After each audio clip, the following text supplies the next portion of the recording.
Learn from every mistake, because every experience, encounter, and particularly your mistakes are there to teach you and force you into being more of who you are. And then figure out what is the next right move. And the key to life is to develop an internal, moral, emotional GPS that can tell you which way to go. Because now and forevermore, when you Google yourself, your search results will read Harvard 2013.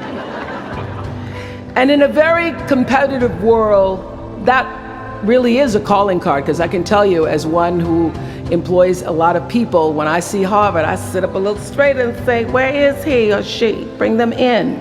It's an impressive calling card that can lead to even more impressive bullets in the years ahead.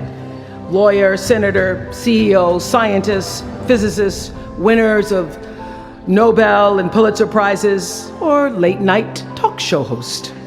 But the challenge of life, I have found, is to build a resume that doesn't simply tell a story about what you want to be, but it's a story about who you want to be. It's a resume that doesn't just tell a story about what you want to accomplish, but why.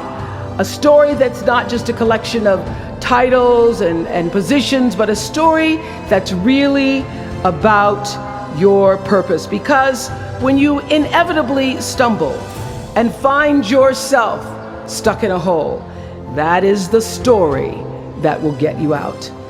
What is your true calling? What is your dharma? What is your purpose? For me, that discovery came in 1994 when I interviewed a little girl who had decided to collect pocket change in order to help other people in need. She raised $1,000 all by herself, and I thought, well, if that little 9-year-old girl with a bucket and a big heart could do that, I wonder what I could do. So I asked for our viewers to take up their own change collection, and in 1 month, just from pennies and nickels and dimes, we raised more than $3 million that we used to send one student from every state in the United States to college.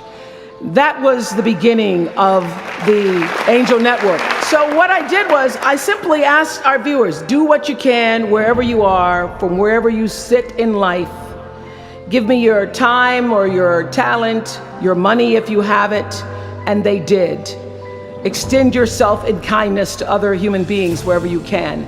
And together we built 55 schools in 12 different countries and restored nearly 300 homes that were devastated by Hurricanes Rita and Katrina.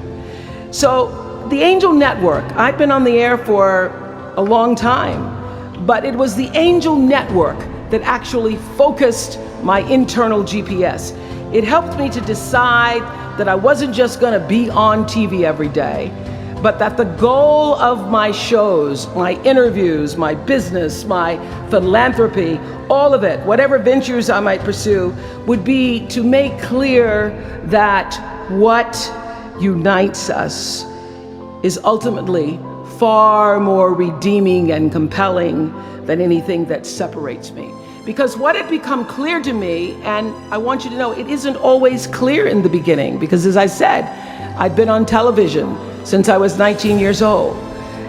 But around 94, I got really clear. So don't expect the clarity to come all at once, to know your purpose right away. But what became clear to me was that I was here on earth to use television and not be used by it. To use television to illuminate the transcendent power of our better angels. So this Angel Network, it didn't just change the lives of those who were helped, but the lives of those who also did the helping. It reminded us that no matter who we are, or what we look like, or what we may believe, it is both possible and, more importantly, it becomes powerful to come together in common purpose and common effort. I saw something on the Bill Maher show recently that so reminded me of this point.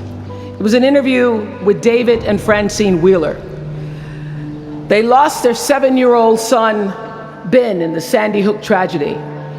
And even though gun safety legislation to strengthen background checks had just been voted down in Congress at the time that they were doing this interview, they talked about how they refused to be discouraged.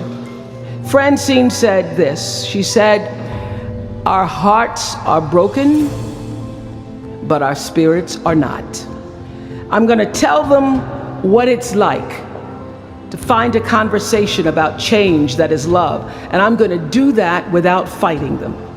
And then her husband David added this: "You simply cannot demonize or vilify someone who doesn't agree with you, because the minute you do that, your discussion is over, and we cannot do that any longer. The problem is too enormous. There has to be some way that this darkness can be banished with light."